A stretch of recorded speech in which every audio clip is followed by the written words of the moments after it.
Welcome to chess, ladies and gentlemen. I appreciate you guys showing up. I figure I'd do like the little hula dance thing, you know, because I got the little shirt on. But I always kind of have my shirts on because it's kind of a thing. You know, everybody's always mentioning my you know, Hawaiian type shirts. I'm like, man, let me wear some.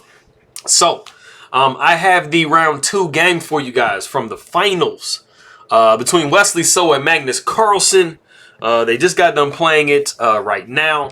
And I'm actually taking a trip out of town. So I was hoping to try to get a little chance to get a video down. So this is the one. I might have a chance to do one tonight. I'm not sure. But so for my people in the Philippines, I would say mabuhay. Kamusta na? Let me see. Magandang umaga, magandang apon, magandang aro, magandang gabi. Whenever you watch this video, maraming salamat po sa nanonood ng aking mga video. Appreciate you guys very much. So yes, anybody who is coming from Norway, I would say God morgen and tusen tak. Appreciate you guys very much for stopping by and taking a look at my stuff. But if you guys are ready to go, let's take a look and see what we have for this game.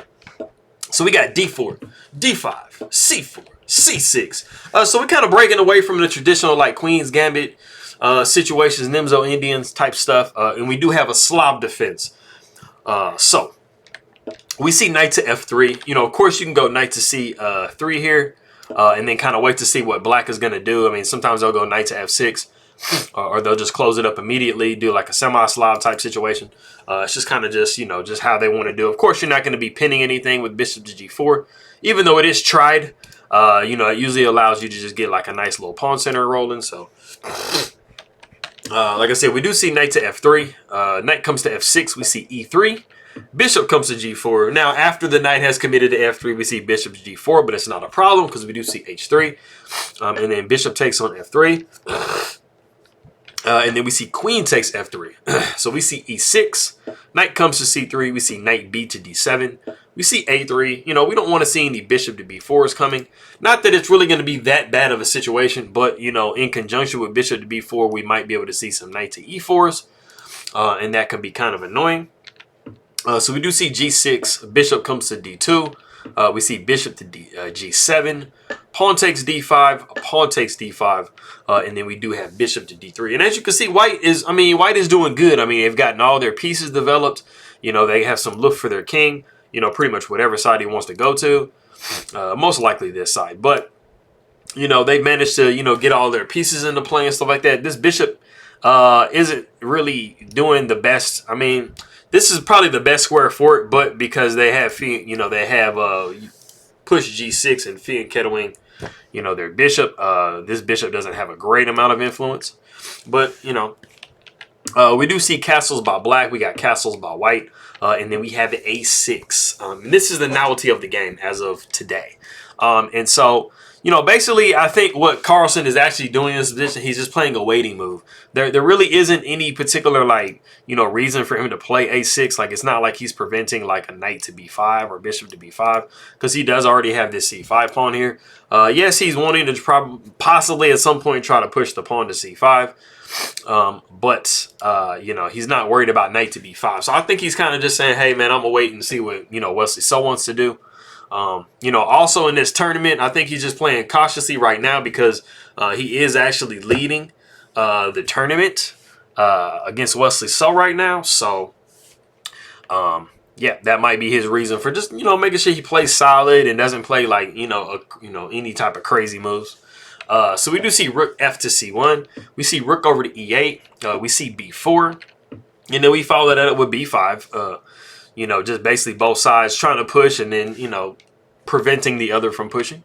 The knight comes down to E2. We see rook over to C8. We have A4. You know, we have to try to, like, open something up over here. Possibly an idea was maybe to move this rook and then plan something like knight to C1, knight to B3, and then trying to plop the knight down in there. And then it's a possibility because this is a weak pawn in black's position. So instead of trying to bust the position open, you know, possibly doing something like that, you know, trying to encourage a trade or at least, you know, kind of stack up your pieces on this C file. So we do see knight to B6, pawn takes B5, pawn takes B5. We see rook to A6. Knight comes down to c4, and we don't really necessarily want to trade this off because you're going to be getting a nice, you know, strong pass pawn here. So that's not going to be the best ever. Hey, you guys had to excuse me. I think I'm getting sick or something. So, I mean, I definitely have the sniffles. Like, my nose is itching and stuff. So, I'm trying to get through this video. Okay, so bishop comes down to e1. We see knight to e4. We have knight over to c3. You know, we'd love to try to trade off this knight, you know, because, you know, these knights are just, like, insanely monstrous. Like, you know, deep in white's position. So, it's not ideal. So, we do see knight e to d6. We see rook c to a1, just completely taking over that file. So generally that's good. We have bishop to h6, rook to a7, and you know, something kind of has to give because this is just like too much domination for white. So black actually plays rook to c7. Excuse me. We see g3. Just trying to make sure that we have like multiple options as far as where we can move our king. We see rook takes a7, rook takes a7. We have queen down to b6, and then we have rook to a2, which seems like it is protecting, you know, this particular situation, you know, this file or this rank, you know, making sure that we don't have any like issues and stuff, because we do kind of have a lot of pressure going on here and stuff like that. So we want to make sure that we defend against all of that stuff, so that we're good to go. But if you do want to stop the video here and see what black actually plays, go ahead and do so.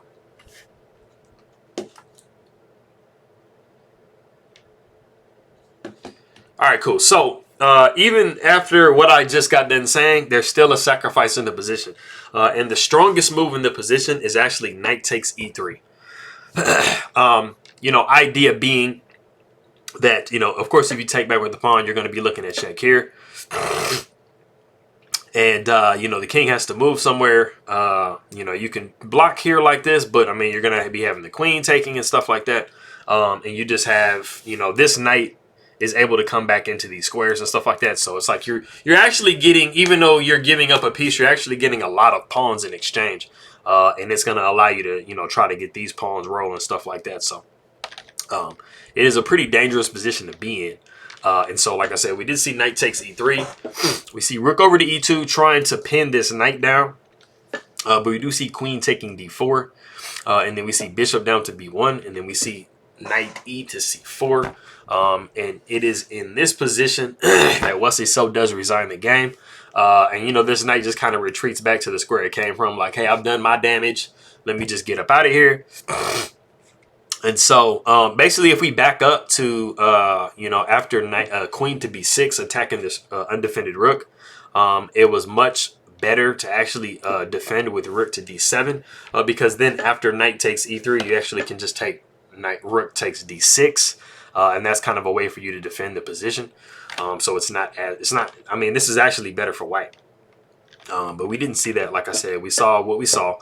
So after knight e to c4, it still might not look clear. Like, hey, the game doesn't look like it's completely over. But you are down 2 entire pawns as white. And you just have this really nice, like, completely passed pawn here. So just an example of the way that play might be able to continue. You would see rook takes e8 with check. Knight takes e8. Queen over to d3, and of course black is going to decline this trade, you know, because it's not super beneficial to trade in this position. We see knight down to e2, knight to e5, bishop to c3, knight takes d3, bishop takes f6, knight takes b4, bishop to e7, and this is basically just what the computer gave as best possible lines of play for both sides. So as you guys can see, I mean, you're just down 3 entire pawns. You have 3 completely passed pawns here on the queen side. And that's just not really something that, you know, these pieces are going to be able to really do a lot about. You're going to get your knight into a much better position. You're going to get your bishop into a much better position. And it's just going to be, you know, just bad. And I'm going to retract actually what I said, because I feel like it's possible that, I mean, you can take here. I'm not sure what the problem is with taking here. You're still going to be up a bunch of pawns. So, yeah, I mean, it's probably beneficial for black to trade. I think it's one of the moves, but it just gave the moves that it gave as, like, just best possible play. So, like I said, you definitely don't want to be in this position where you're down just 3 entire pawns. It's just not a lovely game to play. So, I mean, Wesley So being the player he is, he went ahead and said after knight e to c4, I've seen enough. I mean, you are playing the world champion and stuff, so you know he's capable of some things. But I appreciate you guys very much for stopping by. I tried to get through this video. Like I said, I woke up and I just kind of been sneezing, so I'm like, what's going on? So I'm trying to continue rolling. For my people in the Philippines, get these good morning. So maayong buntag, mayad na agahan, 9 bag na bigat, masantos ya kabosan, marhe na aga, buenos dias, maayong aga, mapia, mapia na uma, kapi and kapo no dios, mayapa abak, mayad na aga, mapia agay, mapia kapa pizza, my big abukla, maraja na buntag, marya may nat, malpe na aga, kasan yangan CLOB, salam, assalamu alaikum. And merci. Appreciate you guys very much. And Pa'alam and Mamaya Aking Qb6. I think that's it. Yeah, Mamaya Aking Ma Qb6. I'll see you next time. Appreciate it.